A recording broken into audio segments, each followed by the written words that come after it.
इस लोकतंत्र की आवाज़ में किसकी आवाज़ है? इन जवानों की आवाज़ है जो सरहद पे खड़ा है और यहाँ खड़ा है।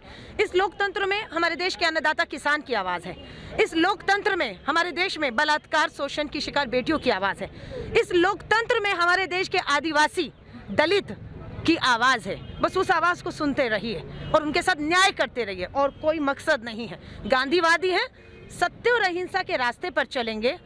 लोकतंत्र बचाओ, शांति मिसाल मार्च, 15 मिनट का लाल किले से आपका टाउन हॉल।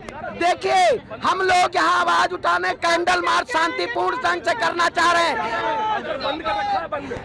यहाँ पे कई कांग्रेस के नेताओं को और कार्यकर्ताओं को डिटेन कर लिया गया है। करीब 30 कार्यकर्ताओं के करीब अंदर ही है अभी। क्या बस में डाल दें? क्या कर रहे हैं हम जो बस में डालेंगे सर?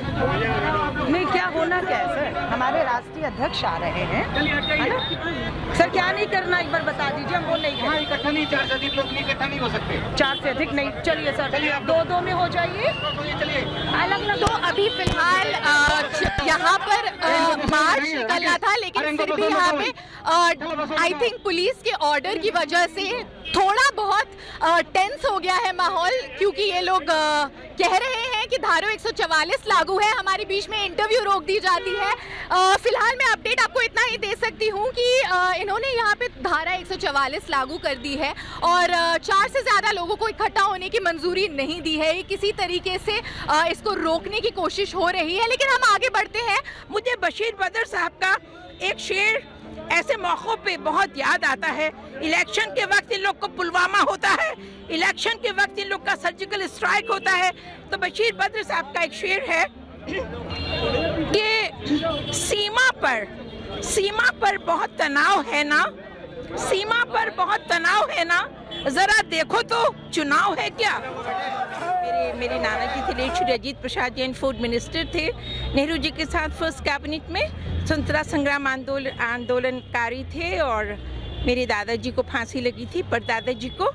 और हम लोग शुरू से कांग्रेस और कांग्रेस की नीति में बिलीव करते हैं और अघोषित इमरजेंसी है। देश विदेश से लोग इस हमारी प्राचीर को, जहाँ से आज़ादी का तिरंगा लहरा था, देखने आए हैं। 144 लगा दी है।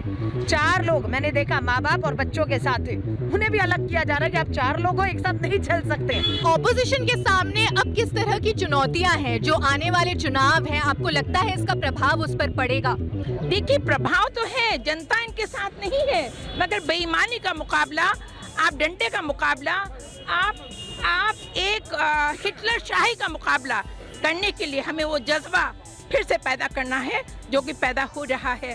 सोनिया गांधी जर्सी गाय है और राहुल गांधी हाइब्रिड क्या होता है, गाय का बच्चा, बछड़ा, हाइब्रिड बछड़ा। ये उनकी भाषा है बोलने की। वो उनको, हमारी एमपी को स्वरूपनखा कह रहे हैं, वो क्या रेणुका चौधरी जी, ये इनकी भाषा है।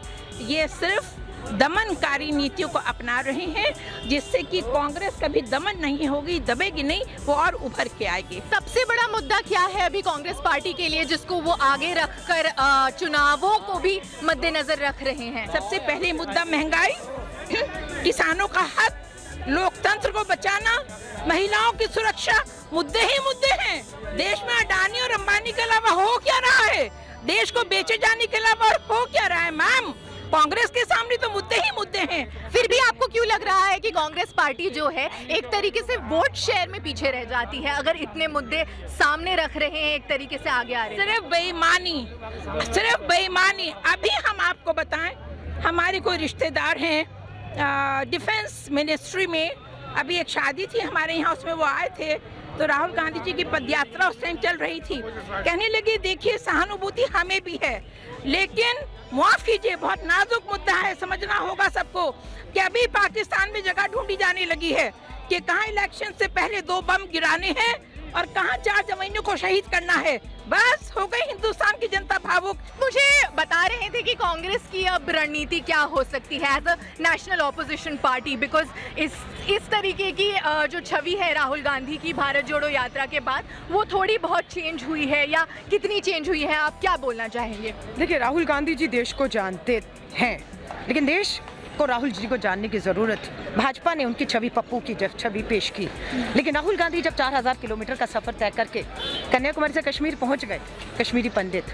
आदिवासी, दलित, किसान, बेरोजगार युवा, महिला बहनों से मिले, तो उन्हें असली राहुल का पता लगा कि वो राहुल जिसे पप्पू कह के एक छवि बनाई थी भाजपा ने, वो तो बिल्कुल उसके उलट है।